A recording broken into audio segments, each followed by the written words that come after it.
생활 속 리더십. 이번 주제는 경영 리더십 변화입니다. 설득 포럼에서 이상기 경영학 박사께서 리더십 주제 중에 경영 리더십 쪽으로 동기 3.0 발표한 내용을 중심으로 살펴보도록 하겠습니다. 기존 리더십이 물질적인 보상과 성과 중심, 그리고 외적 욕구 충족 지향이었다면 이제는 내재 동기부여와 미래지향적 소통 기반의 리더십으로 크게 바뀌고 있다고 이야기를 하고 있습니다. 특히 이상기 박사께서는 ING 생명의 사례를 들어서 쭉 설명해 주었는데, 재밌는 게 고객의 유형을 만족도와 충성도를 X와 Y축으로 해가지고 네 가지 유형으로 나눠 놨는데, 이 보상 문제에 있어 가지고 처음에 만족도가 낮고 충성도가 낮은 그런 그룹을 도망자 혹은 테러리스트라고 표현을 해놓은 게 인상적이었습니다.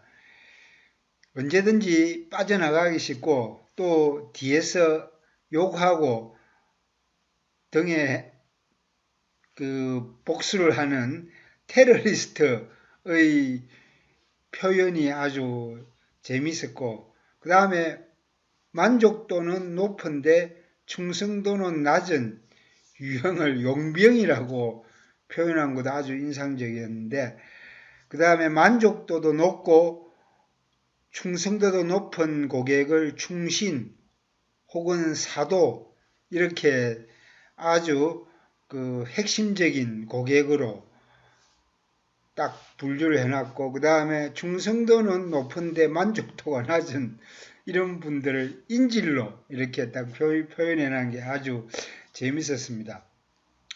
그러니까 기존 리더십이 고객이나 직원들을 상대로 물질적인 보상, 또 외적 욕구 충족에 치우쳐가지고 충신과 사도를 많이 키워내고, 그게 부족했을 때는 예전에는 빠져나가거나 또 뒤에서 복수하는 테러리스트 그룹으로 이 외국에는 이런 분류가 많았다고 하면서, 이런 것들이 패러다임이 바뀌면서 새롭게 내재 동기부여, 또 고객이나 직원들과도 소통할 때 아주 관계지향적으로 부드럽게 소통하는 법을 강조를 해놨는데, 자세한 내용을 한번 살펴보도록 하겠습니다.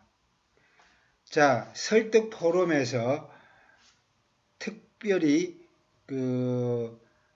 아들러의 심리학과 또 브레네 브라운의 리더의 용기, 또 그 다음에 노장사상, 또 설득 블랙북을 중심으로 새롭게 저는 동기부여나 용기 중심으로 이렇게 접근을 하고 있는데, 예전에 포드 경영학에서 아주 과학적 관리 기법으로 테일러와 포드 시스템을 많이 이야기를 했었는데, 자동화되고 컨베이어 벨트 안에서 기계적으로 물건을 찍어내는 표준적 생산관리 기반으로 공장 운영을 했던 방식이 경영학의 초기 모델이었는데, 이제는 많이 바뀌어가 개인의 참여 중심으로, 또 그 다음에 위키피디아 사전 만들듯이 자기가 좋아가지고 단어를 새롭게 만들어가 올리고 또 많은 사람들의 참여로 그걸 좀 더 대중화시켜 가지고 확산시키는 이런 위키피디아식 참여 중심으로 리더십의 유형이 많이 바뀌고 있다. 경영학에서 그런 흐름이 아주 새롭게 많이 부각되고 있다고 이야기하는 점이 인상적이었습니다.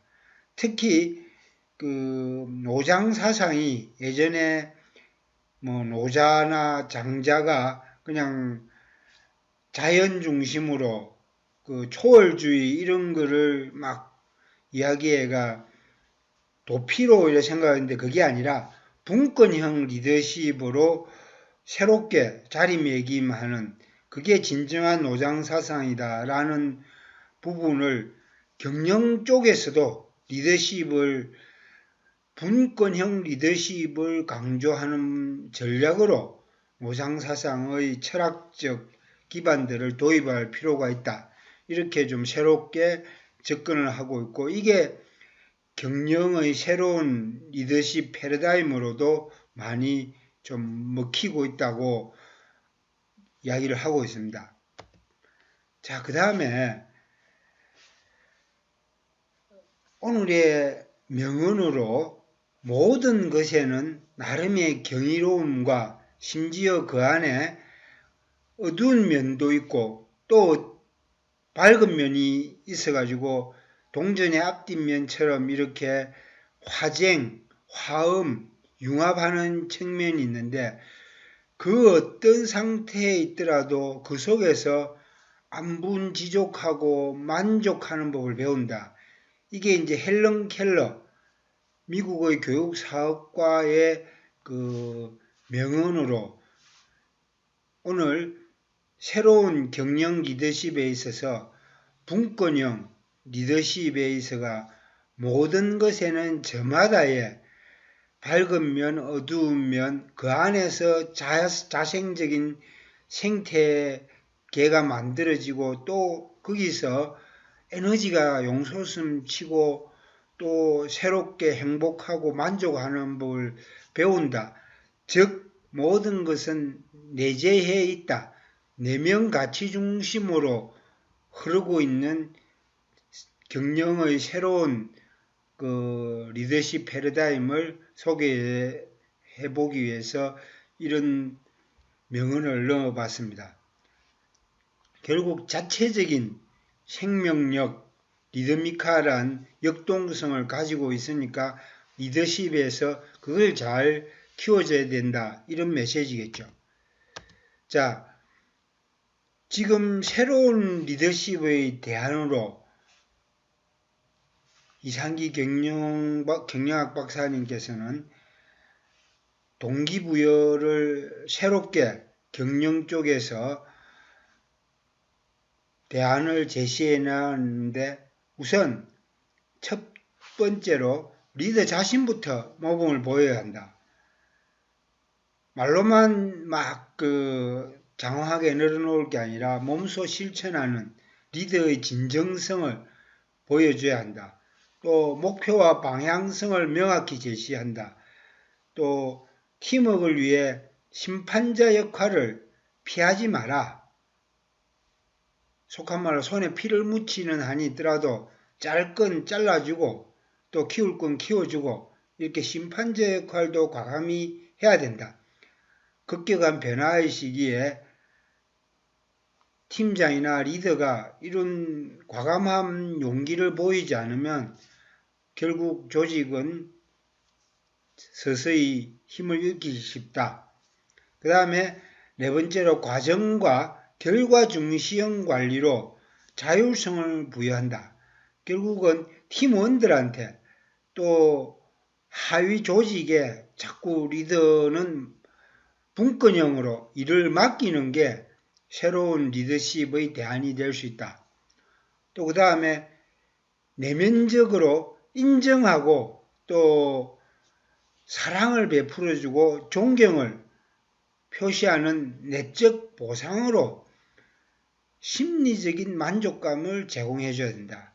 이제는 물적 보상의 시대는 가고 내적으로 심리적인 위로와 안정을 주고 거기에 행복감을 느끼게 해주는 게 큰 흐름이다.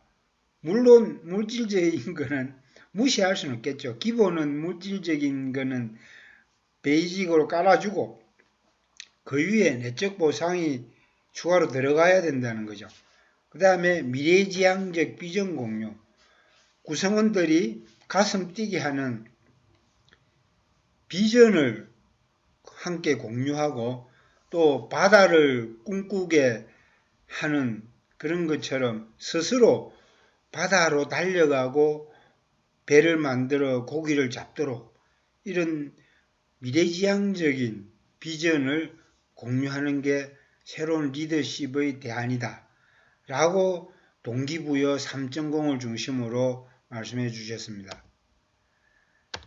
실제로 경영의 동기부여는 사람과의 관계이고 또 사람을 기업이 추구하는 올바른 방향으로 이끌어가는 방법이자 과정이기 때문에 경영에 있어서 동기부여가 가장 중요한 핵심 리더십 포인트고 그걸 방향으로 잘 구성원들을 이끌어내는 게 올바른 리더의 역할이겠죠.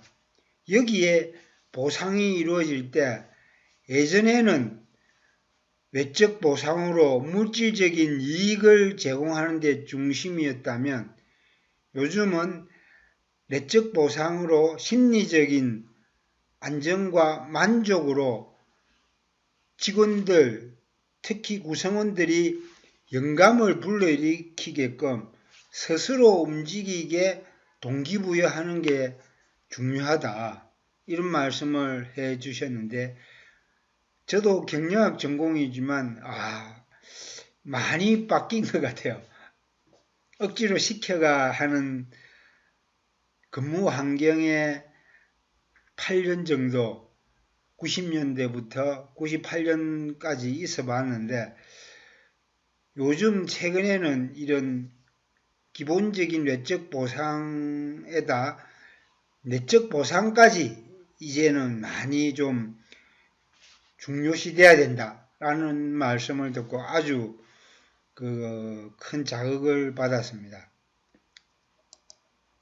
그 다음에 마슬로우의 욕구 5단계 이거는 사회학이나 경영 또 뭐 정치, 경제에 다 적용되는 마슬로우의 욕구 5단계도 아주 약방감초처럼 나오는데 이게 뭐 마슬로우 욕구 5단계가 현실적으로 별로 의미가 없다 이런 말씀도 하는 분이 계시지만 저는 아직도 마슬로우 욕구 5단계는 여전히 먹히고 있고 또 많이 사람들한테 인지되고 있기 때문에 기본적으로 이런 부분들은 욕구 5단계에 맞춰가지고 그 구성원들 관리는 해주는 것은 필요하다고 봅니다. 특히 생리적 안정의 욕구, 또 안전의 욕구 이런 부분은 결핍에 대한 충족이기 때문에 이게 안 되면 뭐 모든 게 말짱 도루묵이니까 베이스로 이거는 무조건 돼야 되겠죠.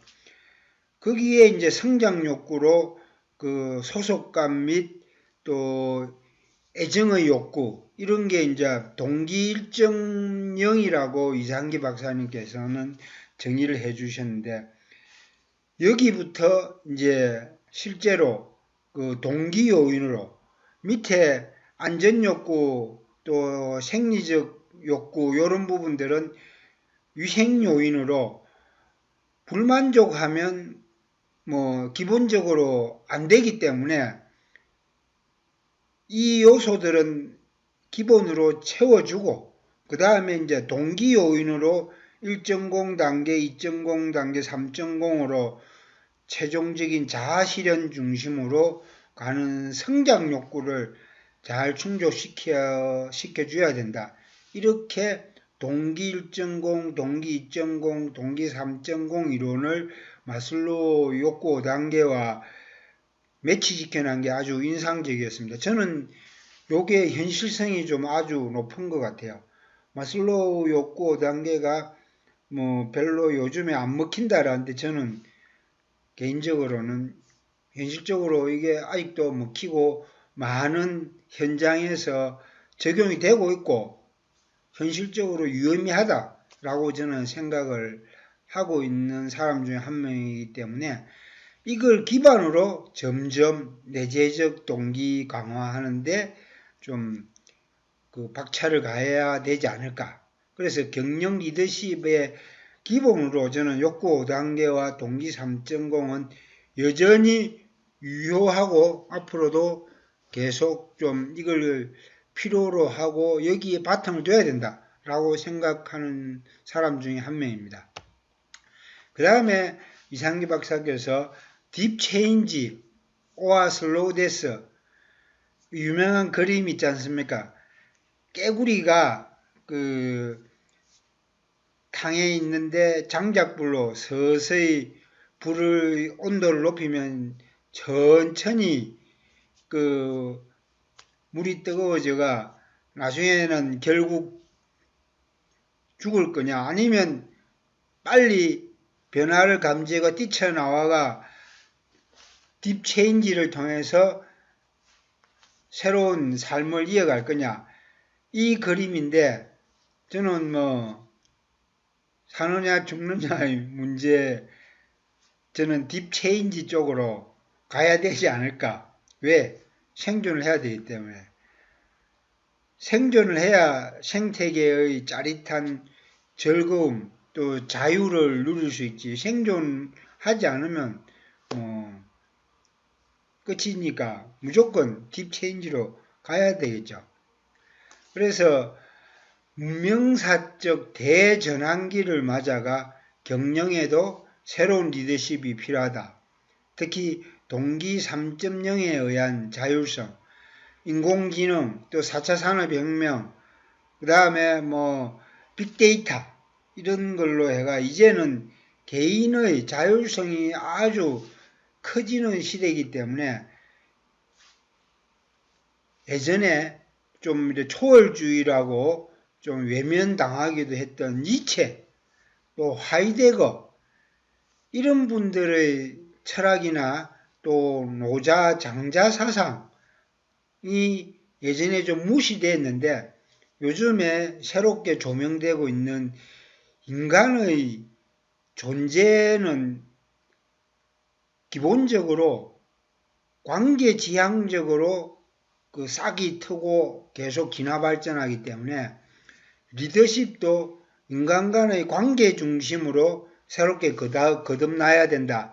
이런 측면에서 하이데거, 또 니체, 초월주의, 또 노장사상의 이런 이념들이 새롭게 리더십의 경영 쪽에도 이게 이제 먹혀들고 있다라는 이야기가 아주 참 인상적이었습니다. 그 다음에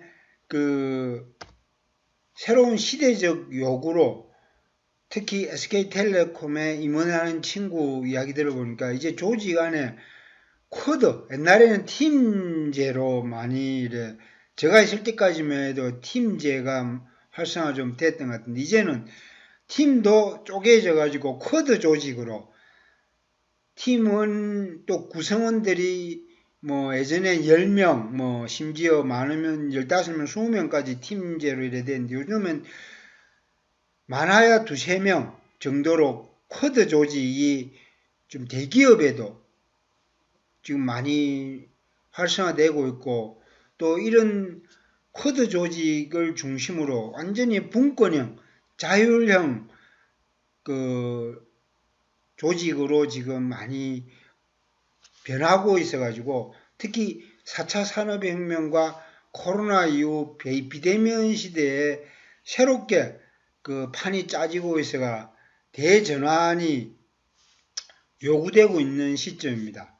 그래서 이상기 박사께서는 ING의 4R 개념을 가지고 사례로 설명해 주셨는데 리크루팅부터 새롭게 하고 또 리트레이닝부터 또 그 다음에 리월즈 보상 그 보상 기본적으로 이루어진 뒤에 레커그니션 인정을 바탕으로 직원들이 내재적 동기부여가 많이 활성화되게 해가지고 이 4R로 한국의 ING 조직이 글로벌 ING 우수 사례로 전 세계적으로 발표도 하고 그래가 각광을 좀 받았다고 말씀하시던데 이게 큰 우리나라의 좀 자부심일 수도 있는 것 같아요. 그래서 이 4R로 그 새로운 시대적 요구에 부응하고 또 경영 리더십의 어떤 전형적인 성공 모델을 제시해 주셔가지고 아주 인상적이었습니다. 자, 딥 리더십으로 그 기존 리더십과 차별화된 디프런트, 또 DNA 본질을 공유하는 이센셜, 사람의 감성에 공감하는 empathy, 그 다음에 내면 깊은 곳에 심오한 그 무엇을 의미하는 profound, 이렇게 영어 단어의 첫 글자를 따서 DEEP로 딥 리더십으로 그 설득 포럼에서 2021년 화두로 내세우고 있는데, 코로나로 인한 비대면 세상에 경영 리더십의 변화도 엄청 급격하게 많이 바뀌고 있어가지고 딥 체인지 오아 슬로우 데스라는 선택의 기로에 서가 있어가지고 딥 리더십을 중심으로 내면의 그 관계지향의 가치 중심, 내재적 동기부여 중심으로 크게 변하고 있다라는 이런 변화 흐름을 감지하시고 우리 현장에 계신 구성원 여러분들도 이 문명사적인 변화의 시기에 새로운 그 영감을 받으시기 바랍니다. 화이팅!